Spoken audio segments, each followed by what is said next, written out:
Hey guys, Monday again. Um, Hope you had a great weekend. Hope you're safe wherever you are. And again, the purpose of this video is to let you know how you did with your LO last week, to give you some feedback, and then remind you what you have for this week, and of course, go over the material. Before I start saying anything else, from Rainy Plattsburgh here, I want to remind you that advisement starts this week. So even if you're not part of our department, sport and wellness, please communicate with your advisor, and please try figuring out what you're gonna do in the fall. One more time, I want to reassure you that there's a ton of people working in the background, so we are as efficient as possible now during the summer and in the fall, and we are getting ready for anything. So we're gonna be ready for fall no matter what. Anyway, concerning your LO from last week, LO 12, pretty good stuff. One item that 50% of you got right, of course 50% got it not right, was about perception of social support. And I mentioned it even in my video from last week, that perception of social support is as important or even more important than the actual support. What do I mean? Or what does the book mean, the authors of the book?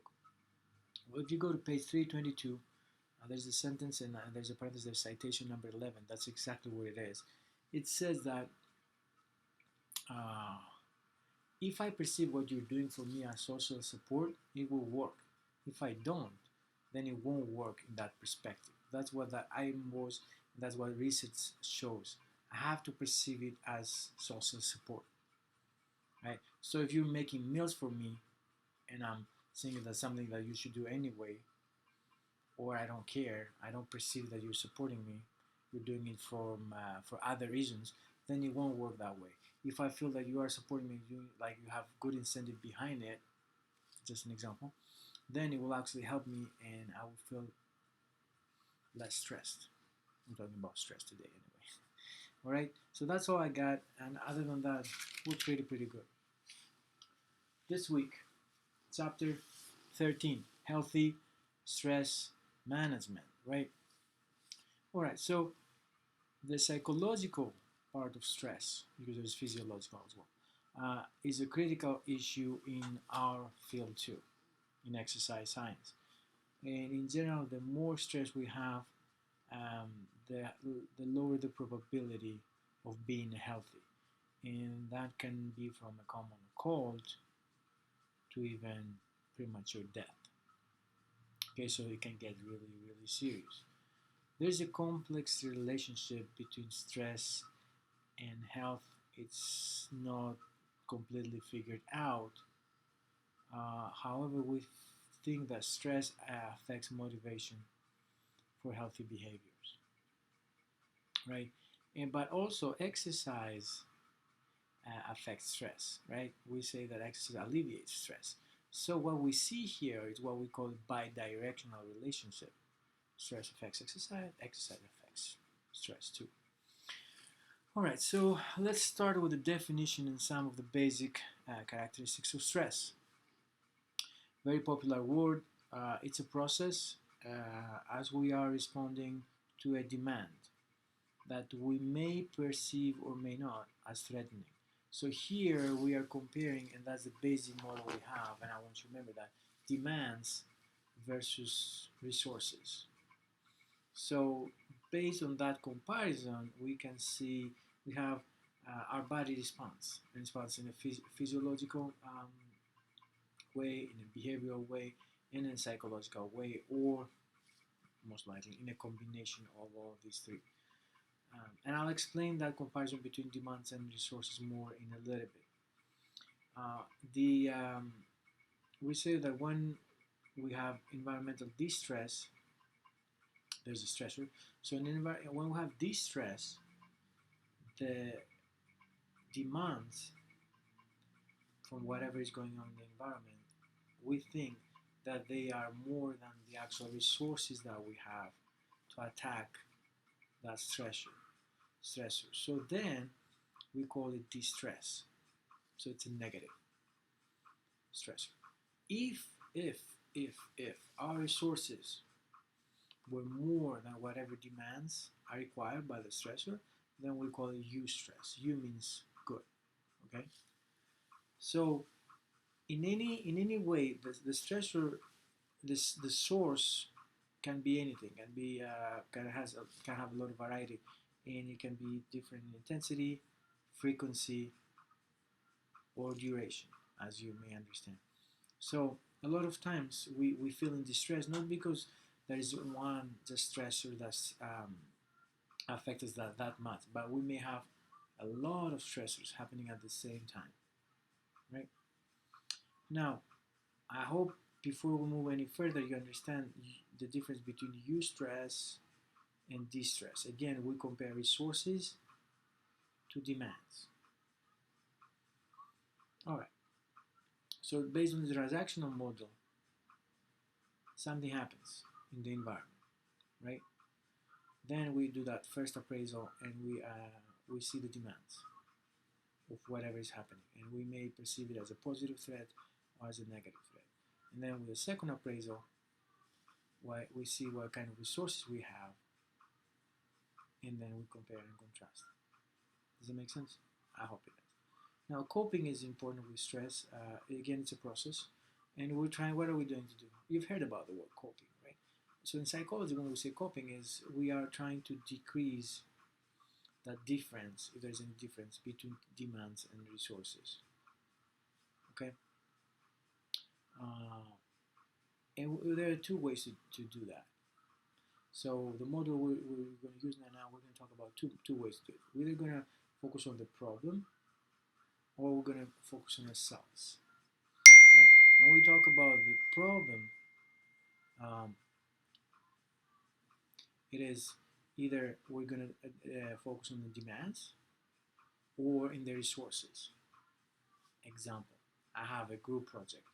I'm stressing out. Okay, what can I do about that group project that is due tomorrow afternoon and I haven't even started? Right? One way to do it is decrease the demands. How? I call my other group members. I'm like, hey man, can you help me? Or I found somebody who can help me. Hey, I have this project. So you spread out the responsibilities, so then you have less. So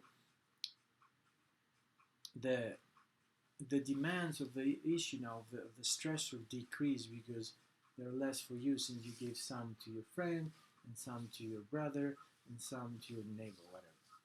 Okay. Another way to do it is to increase the resources. How can I increase the resources of the project that I have tomorrow? And I don't know the answer. I bring in more group members. I find a link on about a paper. I get a book. I increase whatever knowledge I need and have, or I get I download PowerPoint because I didn't have it before. So I increase my capacity to respond, and that's what I'm trying to do here. The second way to help you cope, is turn towards yourself and find a better way to respond emotionally to that issue.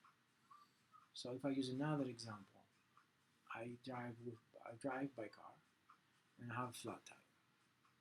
Okay, I can be really mad about it, or I can just get out of the car,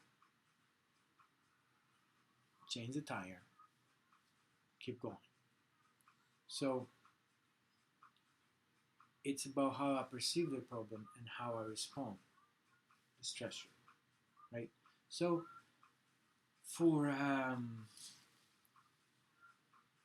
when it comes down to it, we need to answer the question: which strategy is better? Is it better if I focus on the problem, or is it better I focus on me? It depends. And you know that's my favorite answer. It depends.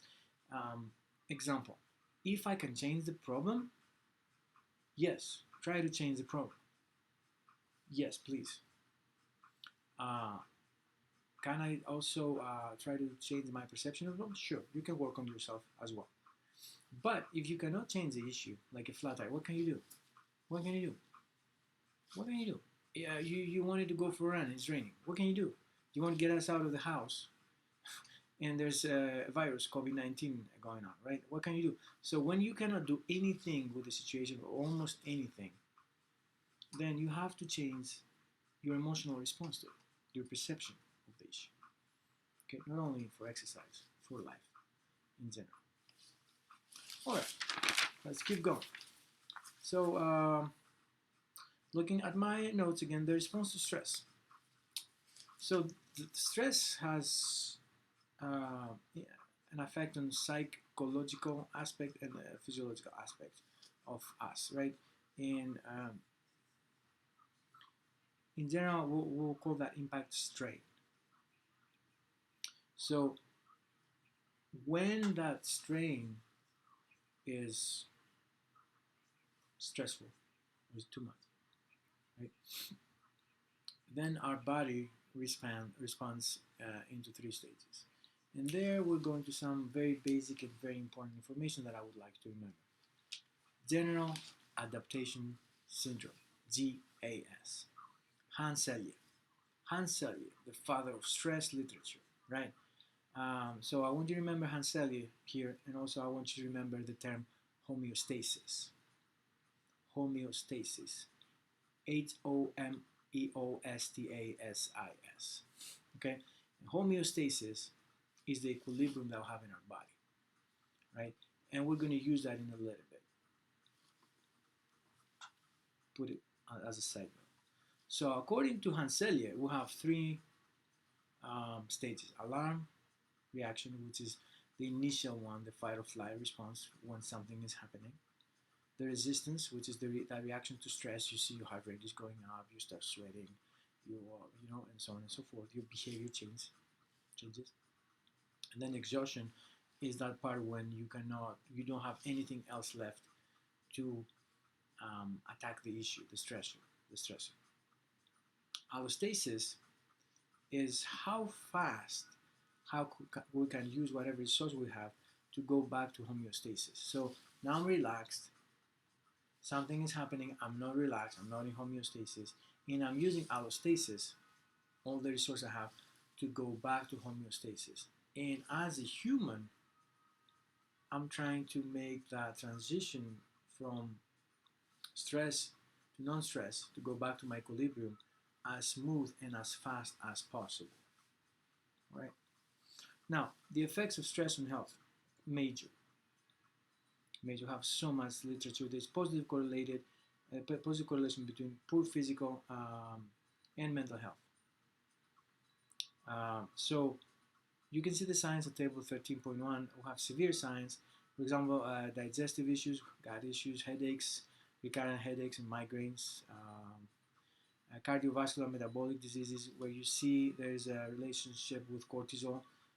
When cortisol is up, it's high, there's a high probability of cardiovascular disease and storage of fat. Immune suppression, we know we are more vulnerable to infections. See what's happening right now. Cancer, reduction of NK cells that fight specific cancers. In multiple sclerosis, we have an increased probability of relapse incidence for those patients. So major effects and a huge variety of effects. Now, if we want to talk about psychological functioning, chronic stress, not just for a second, right? Chronic stress leads to distress, leads to psychological disorders such as depression.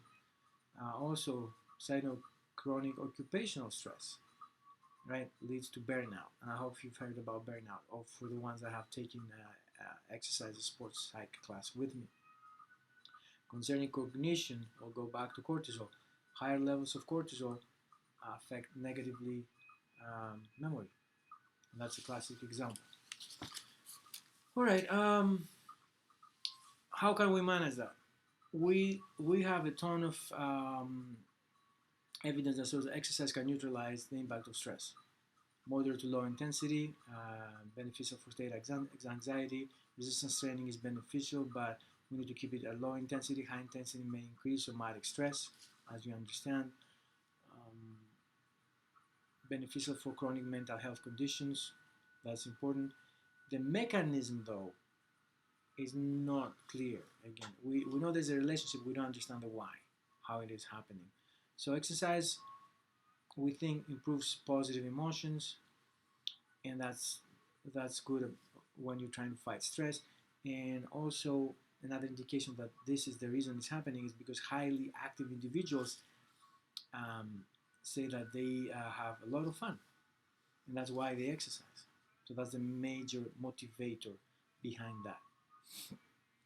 Other modifiers or buffers, as it says in our book,